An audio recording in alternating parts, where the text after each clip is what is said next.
High বন্ধুরা, বাংলা রসোই ঘরে আপনাদের সবাইকে স্বাগত। আশা করি আপনাদের ভালো লাগবে। আজকে বন্ধুরা এখন শীতকাল, তো শীতকালে আমরা একটু ভাজাভুজি খেতে ভালোবাসি, যেমন কড়াইশুঁটির কচুরি, কড়াইশুঁটির পরোটা, কড়াইশুঁটি দিয়ে নানা রকম রেসিপি। তো ভাবলাম কড়াইশুঁটি যেহেতু এখন অনেক সস্তা হয়ে গেছে, তো কড়াইশুঁটির একটা রেসিপি আপনাদের সঙ্গে শেয়ার করি। কড়াইশুঁটির কচুরি তো আমরা সবাই খেয়ে থাকি, তো ভাবলাম একটু পরোটা রেসিপি শেয়ার করি। তো চলুন শুরু করি। প্রথমে আমি এখানে নিয়েছি কিছুটা কড়াইশুঁটি, 2 ইঞ্চি মতো আদা, 2টো কাঁচা লঙ্কা। এবার এটা আমি পেস্ট করে নেব। মিক্সিতে আমি পেস্ট করে নিচ্ছি। আপনারা চাইলে শিলেও বেটে নিতে পারেন।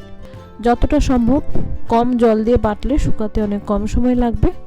দেখুন আমি খুব সামান্য একটুখানি জল দিয়েছিলাম, দিয়ে বেটে নিয়েছি এভাবে দানা দানা করে। এভাবে আমি সবটা বেটে নেব। বেটে নেওয়ার পরে এটা কড়াইতে আমি নিয়ে নিয়েছি 2 টেবিল চামচ মতো ঘি।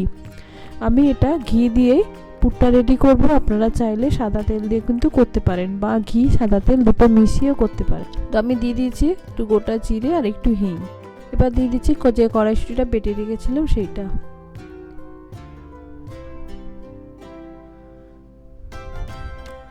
এবার আমি দিয়ে দিচ্ছি স্বাদ মতো নুন। আমি এখানে আদাটা আগে বেটে নিয়েছি, তাই আর আদা বাটা দিলাম না। আপনারা যদি আদা বাটা আগে না দিয়ে থাকেন তবে এই সময় কিন্তু গরম তেলে দিয়ে দিতে হবে। দিয়ে দিলাম একটু হলুদ গুঁড়ো, একটু চিনি। কড়াইশুঁটির পুর যদি একটু মিষ্টি মিষ্টি না হয় বন্ধুরা, তাহলে কিন্তু খেতে একদমই ভালো লাগে না, তাই জন্য আমি একটু চিনি দিয়ে দিলাম। দিয়ে এটা ভালো করে মিশিয়ে আমি কম আঁচে একটু ভাজা ভাজা করে নেব। এটা হতে হতে আমি পরোটার ডোটা তৈরি করে নিচ্ছি। তার জন্য নিয়ে নিচ্ছি ময়দা, 2 বাটি মতো আমি ময়দা নিলাম। আর নিচ্ছি 1 বাটি মতো আটা। আপনারা চাইলে পুরো আটায়ও করতে পারেন, পুরো ময়দায়ও করতে পারেন। আমাদের বাড়িতে আটা ময়দা মিশিয়ে পরোটা হয়, সেটাই ভালো লাগে, তো তাই জন্য আমি আটা ময়দা দুটো মিশিয়ে নিয়েছি। এবার দিয়ে দিলাম স্বাদ মতো নুন, একটুখানি চিনি। পরোটায় কিন্তু একটু চিনি হলে ভালো লাগে, মিষ্টি মিষ্টি লাগে খেতে, আর ময়মটাও ভালো হয়। দিচ্ছি একটু কালো জিরে। এবার দিয়ে দিচ্ছি ময়মের জন্য তেল। আমি এখানে 2 চামচ মতো রিফাইন অয়েল দিচ্ছি। আপনারা চাইলে ঘি দিয়েও কিন্তু ময়ম দিতে পারেন, তবে ঘিটা দিলে কি হয়, একটু খাস্তা হয়ে যায়। আপনারা যদি খাস্তা পাওয়াটা পছন্দ করেন তাহলে ঘি দিয়েও ময়ম দিতে পারেন।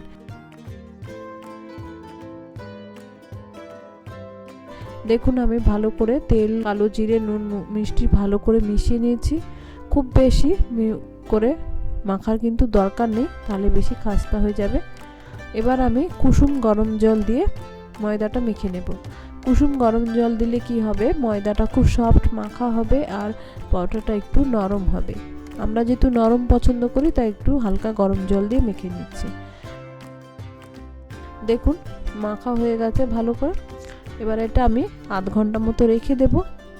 রাখার আগে একটু সাদা তেল উপর দিয়ে আমি একটু মাখিয়ে রাখছি, যাতে ময়দাটা ফেটে না যায়, ভালোভাবে সেট হয়। দেখুন কড়াইশুঁটির পুরটা অনেকটাই হয়ে গেছে। এবার আমি দিয়ে দিলাম একটু ভাজা মশলা। এটা আমি বাড়িতে করে রাখি সব সময়। আমিষ নিরামিষ যে কোনো রেসিপিতে দিলে কিন্তু এটা খুব ভালো টেস্ট হয়। আপনারা চাইলে এমনি জিরে ধনে গুঁড়ো দিতে পারেন, তবে সেটা যেন ভাজা হয়, কাঁচা দেবেন না। দেখুন ভাজা ভাজা হয়ে গেছে আমার কড়াইশুঁটির পুরটা। এবার কড়াইতে লেগে যাচ্ছে, বা এইভাবে দলা পেকে ছাড়িয়ে এলে মনে হবে যে হয়ে গেছে। বেশি যদি কাদা কাদা রাখেন তাহলে কিন্তু পুরটা বেরিয়ে যাওয়ার ভয় থাকবে। তো আমি এটা নামিয়ে নেব।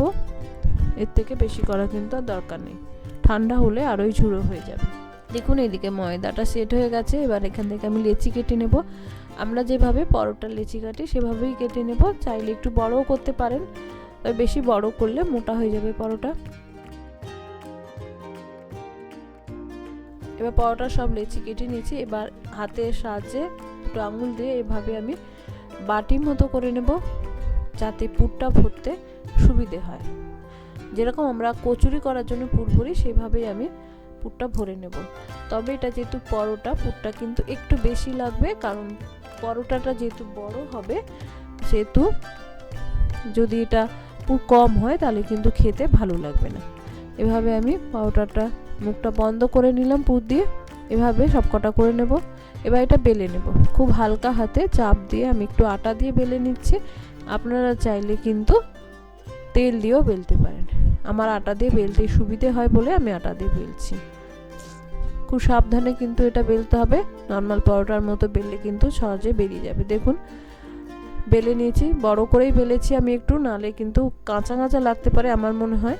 এবার একটা ফ্রাইং প্যানে আমি নিয়ে নিয়েছি পরোটাটা, ফ্রাইং প্যানটা আমি আগে থেকেই গরম করে নিয়েছিলাম। এবার এটা একটু আমি ভাজা ভাজা করে নেব শুকনো। দেখুন শুকনো তাতে আমি ভেজে নিয়েছি। এবার দিয়ে দিচ্ছি তেল, তেল দিয়ে আমি দুদিকটা লাল লাল করে ভেজে নেব।